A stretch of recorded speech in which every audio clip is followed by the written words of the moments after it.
Do you want a Paladin Multiclass build that lets you do this?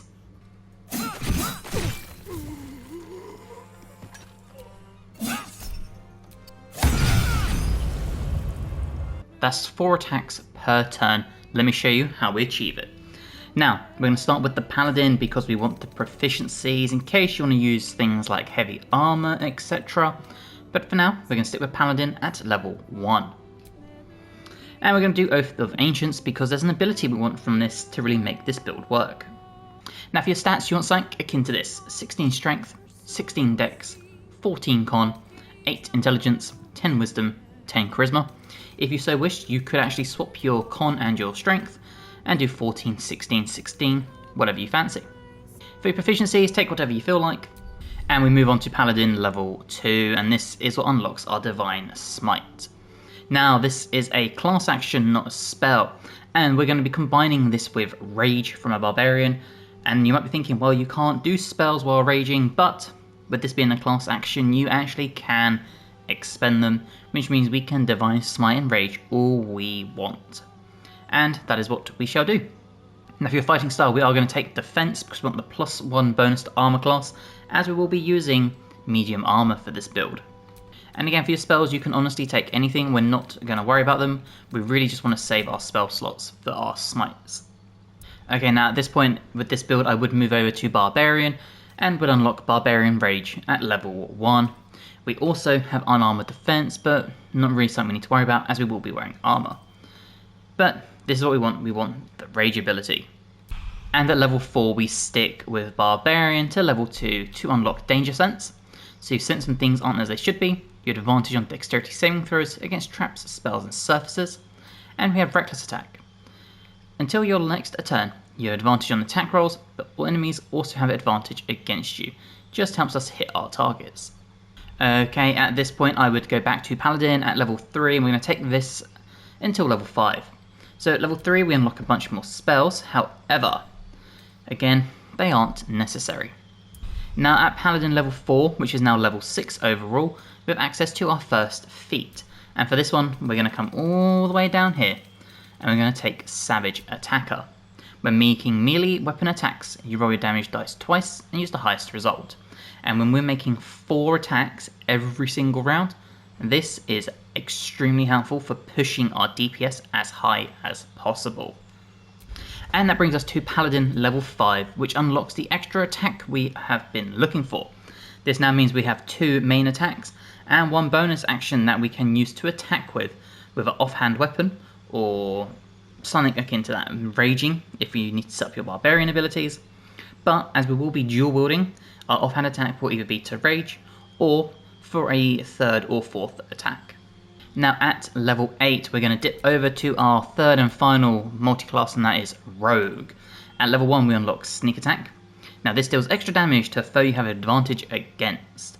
The way this is best and easiest done is, instead of trying to set things up, blah blah blah blah, if an enemy is in melee range, I think that's 1.5 meters, to a ally of yours, you will have advantage on that attack to be able to qualify for Sneak Attack. As you can see at the bottom where it says, it also works if you're an ally within 1.5 meters of the target. Nice and easy way of having Sneak Attack every round. For your proficiencies, take whatever, and the same with your expertise. And we're going to stick with Rogue for level 2. This unlocks our cunning actions. Theoretically, you're not really going to be using any of these. You might want to use dash every so often, but I can't imagine you'll be using these that often. But at level 10, this is what we've been waiting for, and that is Rogue level 3 to get our specialization, and that is the Thief. Reason being is we want fast hands. Gain an additional bonus action, which means we can now do 2 offhand attacks, or we can rage and still do an offhand attack. Really nice way of just bumping up our turn economy. We also unlock second story work, which means we've mastered the art and gain resistance to falling damage, which is just a nice little extra. And then at level 11 we dip back over to Paladin. This gives us Aura of Protection. And finally Paladin level 7, what we've been waiting for, Aura of Warding. You and any nearby allies take only half damage from spells. The aura disappears if you fall unconscious, and this is a permanent buff. It's amazing. Okay, so that was our level 1 to 12 guide. Now let's go over the items I'm using for this build. And we start with Savarok's Horned Helmet.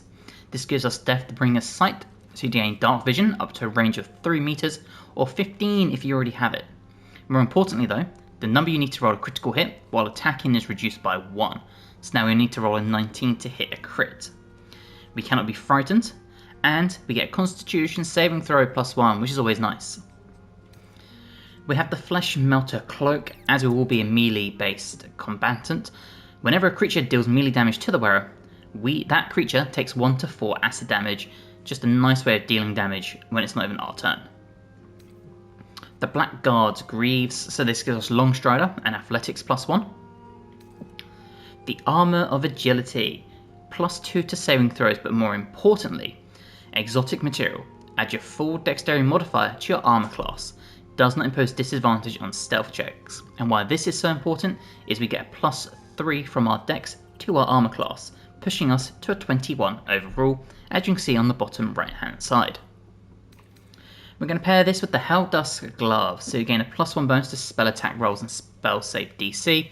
Not really that important for us, but your weapon attacks do an additional 1 to 4 fire damage and a +1 to your strength saving throws.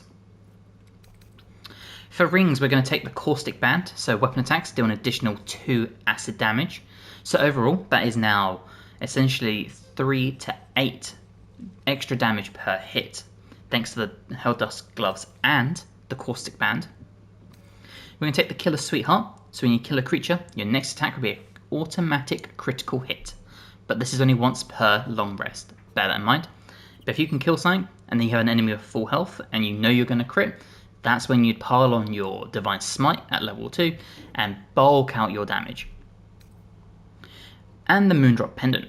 When the wearer has 50% hit points or less, they don't provoke opportunity attacks, and this can be a really nice way of tapping into that roguish gameplay, and jumping from enemy to enemy, and hitting them one by one, especially with 4 attacks per round. Now for weapons, we're going with the Sword of Life Stealing. On a critical hit, and remember our number is now reduced, the target takes 10 extra necrotic damage, which is a massive amount, and we gain 10 temporary hit points. And pairing this very nicely with the Ambusher, gain a +1 to initiative rolls and advantage on perception ability checks, as well as Ambusher's Streak, so in combat you do an additional 1 to 6 necrotic damage against creatures that haven't taken a turn yet.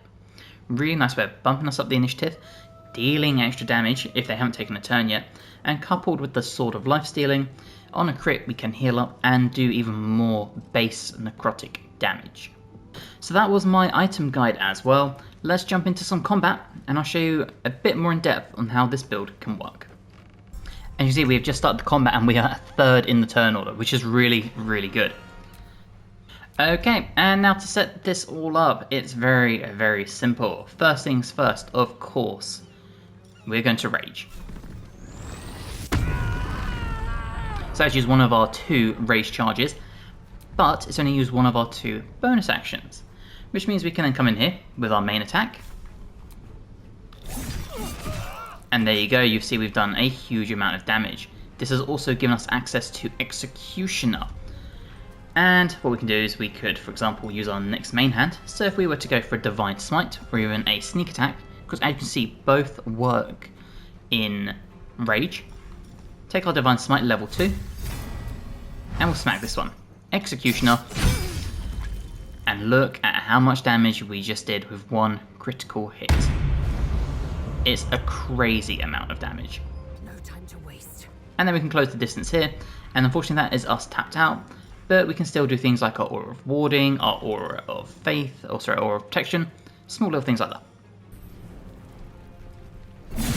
And there you go, see when we do a opportunity attack, we get hit with both weapons, which means even more damage being output just for them. Okay, so as I said before, the easiest way to do Sneak Attack is to have an ally within melee range.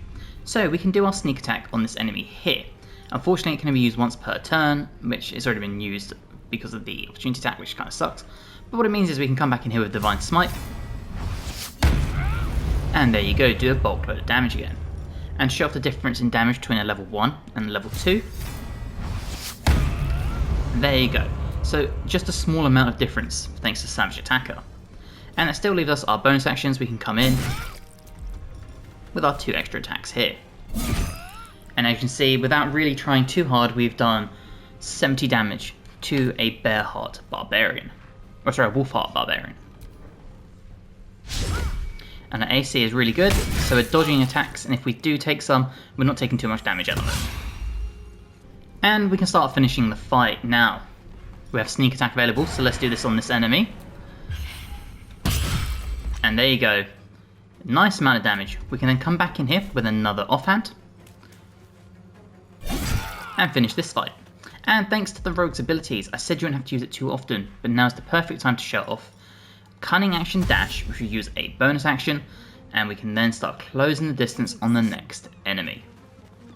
Okay, I've let our rage end, and I just want to show you off how this ability or build is so good just standard by itself.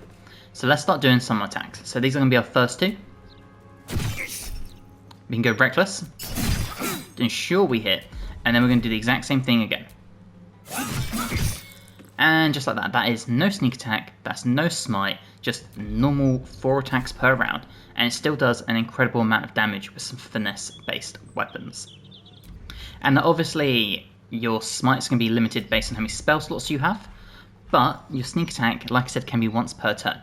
So theoretically you can really buff up your damage once per turn, just like a rogue would, and it's not going to cost you any of your resources, which means you could save your rages since they're so limited, or you could save your smites. Just bear that in mind. But alas, we will finish it, and that is my Paladin Barbarian Rogue 4 attacks per turn DPS build. A lot of fun to play. You can really buff this up. Like, you can play so tactically that it's really a lot of fun. Just bear in mind, if you do this and we take a short rest, That helped. our rages and our spell slots did not replenish. So just bear that in mind. But with how versatile this build is, even without using the rages and the smites and just sticking with sneak attack for now, really, really powerful build. If you've enjoyed, please drop this a like, helps me amazingly. If you're new and you're not subscribed but you'd like to, then that'd also be amazing, and hopefully I will see you guys in the next video. Bye guys.